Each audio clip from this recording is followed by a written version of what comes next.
Sorry the last one ended so abruptly, but this is my fifth try at this, and I'm just not going to do the beginning again. So with C.J. Jones, we don't know who he or the family is, and we weren't there, and we can't know. And so how then do people come to believe that they knew? And I'm looking at you as the people, because it's so easy to see with the azande because they're different. And it's so easy to see with people in different circumstances than yourselves. But one of the places I like to start is with you and how you come to believe what you believe. So many of you wrote that CJ was a 14-year-old boy. And of course, this was the headline, so it's not totally shocking or anything like that you would write it. But having found him a 14-year-old boy, what does that mean? Well, for most of you, it meant he can't have slit the throats of his siblings, because 14-year-old boys don't do that. You can imagine that a lot of the people around Columbine at the time thought high school kids just don't do that. Except, of course, for those that do. There's a 12-year-old boy in Alabama years ago who was, I believe, convicted of first-degree murder. He was doing a wrestling move on a 6-year-old cousin of his called a pile driver, killed the cousin, and they called it intentional murder. Now you would say, okay, first-degree murder isn't committed by 12-year-olds. Well, in the state of Florida, given certain circumstances, yeah, actually, it is. Now, also, most of you characterized him as a boy and not a man, and many of you thought that it was wrong that he was considered to be the man of the house. Would 16 be okay? 18, 20, 22? Do you have a line there? I'm not saying you're wrong, and of course all these lines are vague. But having found him a 14-year-old boy, does it change the way you see what happened?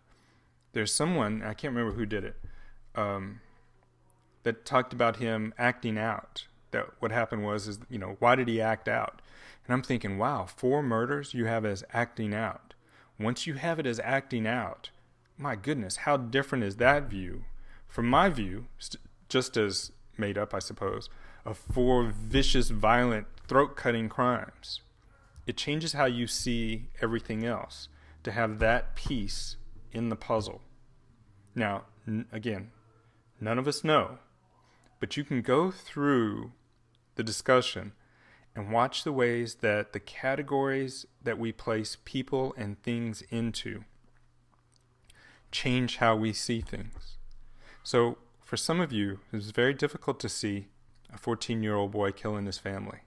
It appears less difficult for you to see a mother killing her 4 kids. For me, that's a little surprising.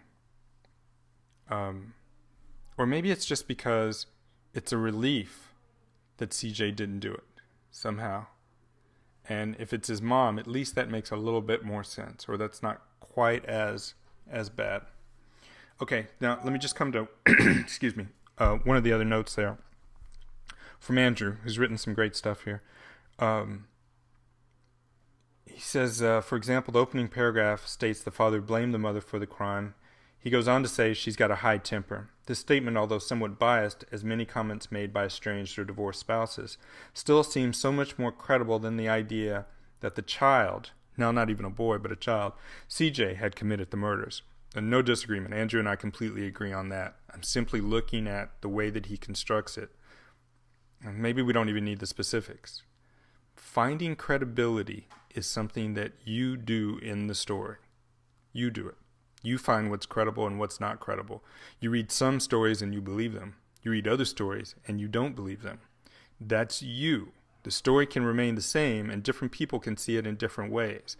I'm after how you come to know what happened.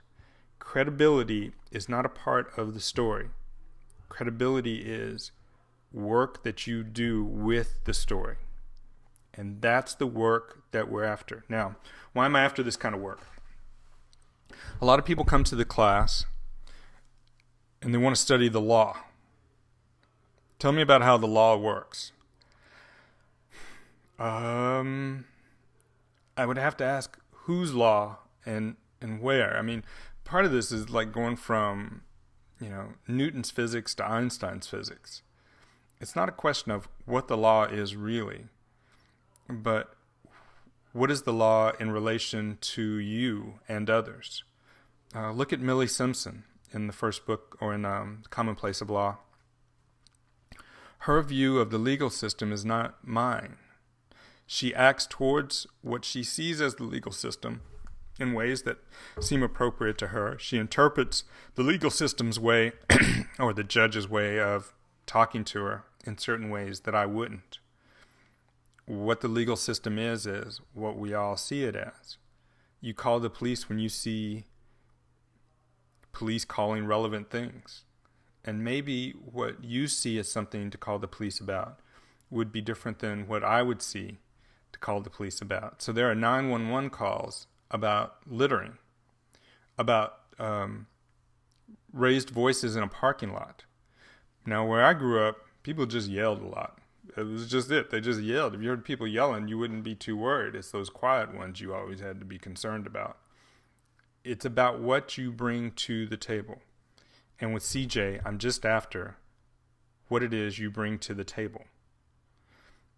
Over the course of the class, if we could start to see how we manage our own perceptions, that's going to be very helpful as we begin to study how, as a society, we have certain assumptions and beliefs and ways of reinforcing those beliefs. And that's part of what CJ was about.